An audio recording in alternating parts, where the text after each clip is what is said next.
ഞാനൊരു പൊളിറ്റീഷ്യനല്ല, എന്നാൽ ഞാനൊരു സയന്റിസ്റ്റാണ്. അതുകൊണ്ട് ഞാൻ ശരിയായ സത്യങ്ങൾ തുറന്നു പറയും, അത് മറ്റുള്ളവർക്ക് അപ്രിയ സത്യങ്ങളാണെങ്കിൽ കൂടി. മാധവ് ഗാഡ്ഗിലിന്റെ വാക്കുകളാണിത്. ആരാണ് മാധവ് ഗാഡ്ഗിൽ? എന്താണ് ഗാഡ്ഗിൽ റിപ്പോർട്ട്? കേരളത്തിലെ ഏതൊക്കെ താലൂക്കുകളാണ് ഗാഡ്ഗിൽ റിപ്പോർട്ടിൽ ഉൾപ്പെട്ടിരിക്കുന്നത്? നമുക്ക് നോക്കാം. This is me George Kutty and welcome to our channel future feed. 2010 March മാസം കേന്ദ്ര സർക്കാർ പശ്ചിമഘട്ടത്തിന്റെ സംരക്ഷണത്തിനെപ്പറ്റി വിശദമായി പഠിക്കുവാൻ ഒരു എക്സ്പേർട്ട് പാനലിനെ നിയോഗിച്ചു. ആ പാനലിന്റെ ചെയർമാനായിരുന്നു പ്രൊഫസർ മാധവ് ഗാഡ്ഗിൽ. അതുകൊണ്ട് തന്നെ ആ പാനലിനെ ഗാഡ്ഗിൽ പാനൽ എന്ന് വിളിക്കപ്പെട്ടു. അതിനുശേഷം 2011 സെപ്റ്റംബർ മാസം ഈ എക്സ്പേർട്ട് പാനൽ, മാധവ് ഗാഡ്ഗിൽ നേതൃത്വം നൽകിയിരുന്ന ഈ എക്സ്പേർട്ട് പാനൽ വിശദമായി പശ്ചിമഘട്ടത്തെപ്പറ്റി പഠിച്ച് കേന്ദ്ര സർക്കാരിന് ഒരു റിപ്പോർട്ട് കൈമാറി. ആ റിപ്പോർട്ട് പിന്നീട് ഗാഡ്ഗിൽ റിപ്പോർട്ട് എന്ന് പറയപ്പെടുന്നു. എന്താണ് പശ്ചിമഘട്ടം അഥവാ വെസ്റ്റേൺ ഗാട്സ് എന്ന് നമുക്ക് നോക്കാം. ഇന്ത്യയുടെ തെക്കു പടിഞ്ഞാറൻ മേഖലയിൽ കാണപ്പെടുന്ന പർവ്വത നിരകളെയാണ് പശ്ചിമഘട്ടം അഥവാ വെസ്റ്റേൺ ഗാട്സ് എന്ന് നാം വിളിക്കുന്നത്. അത് ഏകദേശം 1600ഓളം കിലോമീറ്ററുകളോളം നീണ്ടു കിടക്കുന്നു. അതിൽ നമ്മുടെ ഇന്ത്യയുടെ 6 സംസ്ഥാനങ്ങൾ ഉൾക്കൊള്ളുന്നു. ഒന്നാമതായി ഗുജറാത്ത്, രണ്ടാമതായി മഹാരാഷ്ട്ര, മൂന്നാമതായി ഗോവ, നാലാമതായി കർണാടക, അഞ്ചാമതായി തമിഴ്നാട്, ആറാമതായി കേരളം എന്നീ 6 സംസ്ഥാനങ്ങളിലായി നീണ്ടു നിവർന്നു കിടക്കുകയാണ് പശ്ചിമഘട്ടം. ഇനി എന്താണ് പശ്ചിമഘട്ടത്തെ സവിശേഷത, അല്ലെങ്കിൽ എന്തുകൊണ്ടാണ് പശ്ചിമഘട്ടം സംരക്ഷിക്കപ്പെടേണ്ടതെന്ന് നമുക്ക് നോക്കാം. ഒരുപാട് നദികളുടെ ഉത്ഭവം ഈ പശ്ചിമഘട്ടത്തിൽ നിന്നാണ്. എന്തിന്? നമ്മുടെ ക്ലൈമറ്റിനെ കൺട്രോൾ ചെയ്യുന്നതിൽ ഒരു മുഖ്യ പങ്ക് ഈ പശ്ചിമഘട്ടം വഹിക്കുന്നുണ്ട്. അതേപോലെ തന്നെ ഒരുപാട് ജൈവ വൈവിധ്യങ്ങളുള്ള സ്ഥലമാണ്. നല്ല നല്ല ട്രൈബൽ കൾച്ചറുകളുള്ള സ്ഥലമാണ്. അതുപോലെ തന്നെ വേൾഡിലെ തന്നെ ബയോഡൈവേഴ്സിറ്റി ഹോട്ട്സ്പോട്ടുകൾ, hottest of the biodiversity hotspot എന്നറിയപ്പെടുന്ന ഒരു മേഖലയാണ് പശ്ചിമഘട്ടം. മാധവ് ഗാഡ്ഗിലിന്റെ ഈ റിപ്പോർട്ടിൽ നമ്മുടെ എൻറ്റയർ പശ്ചിമഘട്ടം, അല്ലെങ്കിൽ ഭൂരിഭാഗം ഏരിയയും, പശ്ചിമഘട്ടത്തിന്റെ ഭൂരിഭാഗം ഏരിയയും ഒരു എക്കോളജിക്കൽ സെൻസിറ്റീവ് സോൺ ആണെന്നാണ് പറയുന്നത്. എക്കോളജിക്കൽ സെൻസിറ്റീവ് സോൺ എന്ന് പറയുമ്പോൾ പാരിസ്ഥിതികമായി ലോലമായ പ്രദേശം, അതായത് മണ്ണൊലിപ്പുണ്ടാകാൻ സാധ്യതയുള്ള സ്ഥലങ്ങൾ, ഭൂമികുലുക്കം ഉണ്ടാകാൻ സാധ്യതയുള്ള സ്ഥലങ്ങൾ, ചതുപ്പ് നിലങ്ങൾ, വേലികയറ്റം വേലിയിറക്കം ഉണ്ടാകാൻ സാധ്യതയുള്ള സ്ഥലങ്ങൾ, ഉരുള പൊട്ടാൻ സാധ്യതയുള്ള സ്ഥലങ്ങൾ, പിന്നെ വന്യജീവി സംരക്ഷണ മേഖലകളുണ്ടല്ലോ. അപ്പൊ അങ്ങനെയുള്ള സ്ഥലങ്ങളെല്ലാം എക്കോളജിക്കൽ സെൻസിറ്റീവ് സോണുകൾ ആയിട്ട് ആണ് മാധവ് ഗാഡ്ഗിൽ പറഞ്ഞു വെക്കുന്നത്. കേരളത്തിലെ ഏതൊക്കെ സ്ഥലങ്ങൾ, ഏതൊക്കെ താലൂക്കുകൾ ഈ എക്കോ സെൻസിറ്റീവ് സോണിൽ ഉൾപ്പെടുന്നുണ്ട് എന്ന് നമുക്ക് നോക്കാം. ഒന്നാമതായി എക്കോ സെൻസിറ്റീവ് സോൺ 1-ൽ 15 താലൂക്കുകളാണ് കേരളത്തിൽ നിന്നുള്ളത്. രണ്ടാമത് എക്കോ സെൻസിറ്റീവ് സോൺ 2-ൽ 2 താലൂക്കുകളാണ് കേരളത്തിൽ നിന്നുള്ളത്. മൂന്നാമതായി എക്കോ സെൻസിറ്റീവ് സോൺ 3-ൽ 8 താലൂക്കുകളാണ് കേരളത്തിൽ നിന്നുള്ളത്. ആകെ മൊത്തം 14 ജില്ലകളിലെ 12 ജില്ലകളും എക്കോ സെൻസിറ്റീവ് സോൺ പരിധിയിൽ വരുന്നു. അതിൽ ആലപ്പുഴ ജില്ലയും എറണാകുളം ജില്ലയും മാത്രമാണ് ഈ പരിധിയിൽ വരാത്തത്. ഇനി ജില്ല അടിസ്ഥാനത്തിലുള്ള താലൂക്കുകൾ, സോൺ 1-ൽ ഉൾപ്പെട്ടിരിക്കുന്നതും സോൺ 2-ൽ ഉൾപ്പെട്ടിരിക്കുന്നതും സോൺ 3-ൽ ഉൾപ്പെട്ടിരിക്കുന്ന താലൂക്കുകളുടെ ലിസ്റ്റ് കൂടെ നമുക്കൊന്ന് വായിക്കാം. ഒന്നാമതായി സോൺ 1-ൽ ഉൾപ്പെട്ടിരിക്കുന്ന താലൂക്കുകൾ നമുക്ക് ഒന്ന് നോക്കാം.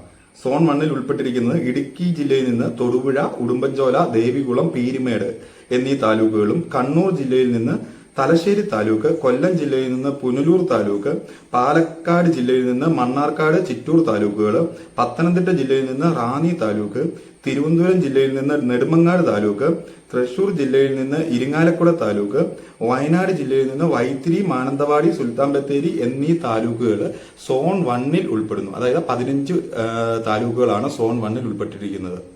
ഇനി സോൺ 2-ൽ ഉൾപ്പെടുന്ന താലൂക്കുകൾ നോക്കാം. സോൺ 2-ൽ രണ്ട് താലൂക്കുകളാണ് വരുന്നത്. അതായത് കോട്ടയം ജില്ലയിലെ കാഞ്ഞിരപ്പള്ളി താലൂക്കും രണ്ടാമതായി തൃശൂർ ജില്ലയിലെ തൃശൂർ താലൂക്കും. ഈ 2 താലൂക്കുകളാണ് സോൺ 2-ൽ വരുന്നത്. സോൺ 3-ലെ താലൂക്കുകൾ എന്ന് പറയുമ്പോഴത്തേക്കും കാസർഗോഡ് ജില്ലയിലെ ഹൊസ്ദൂർ താലൂക്ക്, കൊല്ലം ജില്ലയിലെ കൊട്ടാരക്കര താലൂക്ക്, കോട്ടയം ജില്ലയിലെ പാല ലാലം താലൂക്ക്, അതായത് പാലാ താലൂക്കിന് ലാലം താലൂക്ക് ആയിട്ട് മെൻഷൻ ചെയ്തിട്ടുണ്ട്. കോഴിക്കോട് ജില്ലയിലെ മാഹി താലൂക്ക്, മലപ്പുറം ജില്ലയിലെ മലപ്പുറം താലൂക്ക്, പാലക്കാട് ജില്ലയിലെ ആലത്തൂർ താലൂക്ക്, പത്തനംതിട്ട ജില്ലയിലെ മല്ലപ്പള്ളി താലൂക്ക്, തൃശൂർ ജില്ലയിലെ വടക്കാഞ്ചേരി താലൂക്ക് എന്നീ 8 താലൂക്കുകളാണ് സോൺ 3-ൽ ഉൾപ്പെടുന്നത്. ഇനി എന്തൊക്കെ സജഷൻസ് ആണ് ഗാഡ്ഗിൽ റിപ്പോർട്ടിൽ പറയുന്നതെന്ന് നോക്കാം. ഒന്നാമതായിട്ട് ലാൻഡ് യൂസിനെ പറ്റി പറയുമ്പോൾ, അതായത് ഫോറസ്റ്റ് ലാൻഡുകളൊന്നും നോൺ ഫോറസ്റ്റ് ലാൻഡുകളാക്കാൻ പറ്റത്തില്ല. അഗ്രികൾച്ചർ ലാൻഡുകളൊന്നും നോൺ അഗ്രികൾച്ചർ ലാൻഡുകളാക്കരുത്. പബ്ലിക് ലാൻഡുകൾ പ്രൈവറ്റ് ലാൻഡുകളാക്കാൻ പാടില്ല. ഇനി അടുത്തതായി പറയുന്നത് ബിൽഡിംഗ് കോഡുകൾ. അതായത് ഈ സോണുകളിലെല്ലാം, ഈ എൻ്റയർ സോണുകളിലെല്ലാം നമ്മൾ പുതിയ ബിൽഡിംഗ് പണിയുമ്പോൾ അതിനൊരു ഗ്രീൻ ടെക്നോളജിയോട് കൂടിയുള്ള ബിൽഡിംഗ് കോഡുകൾ വേണം. പിന്നെ അടുത്തതായി പറയുന്നത് നമ്മുടെ മെയിൻ ആയിട്ടുള്ള കാര്യങ്ങൾ മാത്രമാണ് നമ്മളിവിടെ പറഞ്ഞു പോകുന്നത്. അഗ്രികൾച്ചറിൽ പറയുമ്പോൾ 30 ഡിഗ്രി സ്ലോപ്പുള്ള സ്ഥലങ്ങളിൽ ഓരോ വർഷവും വിളവെടുക്കുന്ന പ്ലാന്റ്സുകൾ, കൃഷി രീതി ഉപേക്ഷിച്ചിട്ട് 3, 4, 5 വർഷം ആയുസുള്ള പ്ലാന്റ്സുകൾ കൃഷി ചെയ്യാൻ ശ്രദ്ധിക്കണം. പിന്നെ പറഞ്ഞേക്കുന്നത് കെമിക്കൽ ഫെർട്ടിലൈസേഴ്സ് ഒന്നും ഉപയോഗിക്കാൻ പാടില്ല, അത് എത്രയും പെട്ടെന്ന് നീക്കം ചെയ്യണം. പിന്നെ പ്ലാസ്റ്റിക്കുകൾ ഉപയോഗിക്കാൻ പാടില്ല, പ്ലാസ്റ്റിക്കുകൾ നീക്കം ചെയ്യണം.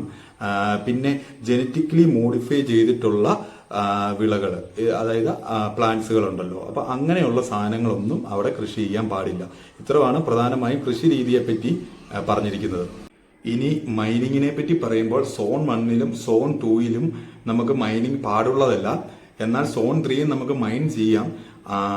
പക്ഷേ അത് നമുക്കൊരു റെയർ സബ്സ്റ്റൻസ് ആണ് നമ്മൾ കുഴിച്ചെടുക്കുന്നതെന്ന് നമ്മൾ തെളിയിക്കണം. അങ്ങനെ ഉണ്ടെങ്കിൽ മാത്രം നമുക്ക് സോൺ 3ൽ മൈൻ ചെയ്യാം. അതേപോലെ തന്നെ ക്വാറിയും പിന്നെ സാൻഡ് മൈനിങ്ങും, ഇത് രണ്ടും നമുക്ക് സോൺ 1ൽ പുതിയ ലൈസൻസുകളൊന്നും കൊടുക്കാൻ പാടില്ല. പഴയ ലൈസൻസുകളുള്ളത് സ്ട്രിക്ട്ലി റെഗുലേറ്റ് ചെയ്യേണ്ടിയിരിക്കുന്നു.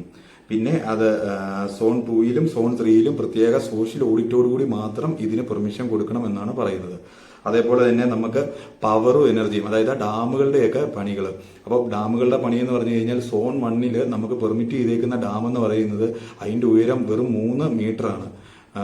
സോൺ 2ൽ വരുമ്പോൾ അത് 15 മീറ്ററാണ് ഉയരം മാക്സിമം വരുന്നത്. സോൺ 3 നമുക്ക് ഡാമുകൾ ഹൈറ്റിൽ പണിയാം. പക്ഷെ സോൺ 1ലെ സോൺ 2ലെ മീറ്റർ ഹൈറ്റ് വെച്ച് നോക്കുമ്പോൾ നമ്മുടെ ഇപ്പോഴത്തെ ഡാമുകൾ എത്രത്തോളം ഹൈറ്റുകളാണ്, എത്രത്തോളം ഉയരത്തിലാണ് ഇപ്പോൾ നിൽക്കുന്നതെന്ന് നമുക്ക് നോക്കാം.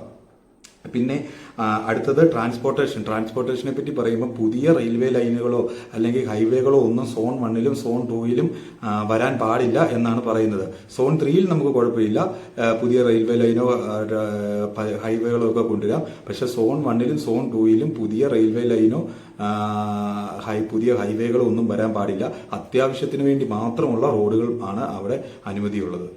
ഈ ഗാഡ്ഗിൽ റിപ്പോർട്ട് ശരിയായ രീതിയിൽ ചർച്ച ചെയ്ത് സാധാരണക്കാർക്ക് ബുദ്ധിമുട്ടില്ലാത്ത രീതിയിൽ എങ്ങനെ ഇംപ്ലിമെന്റ് ചെയ്യാമെന്ന് ഗവൺമെന്റുകൾ നോക്കട്ടെ. നമ്മൾ ഓരോ മനുഷ്യരും ഇതിനെപ്പറ്റി വളരെ ബോധവാന്മാരായിരിക്കണം. അതേപോലെ തന്നെ നമ്മുടെ നാടിനെ സംരക്ഷിക്കേണ്ട കടമ നമുക്കുണ്ട്. അപ്പോൾ ഈ വീഡിയോ നിങ്ങൾക്ക് ഉപകാരപ്പെട്ടു എന്ന് വിചാരിക്കുന്നു. ഇനി മറ്റൊരു വീഡിയോയുമായി വരുന്നത് വരെ കാണാം.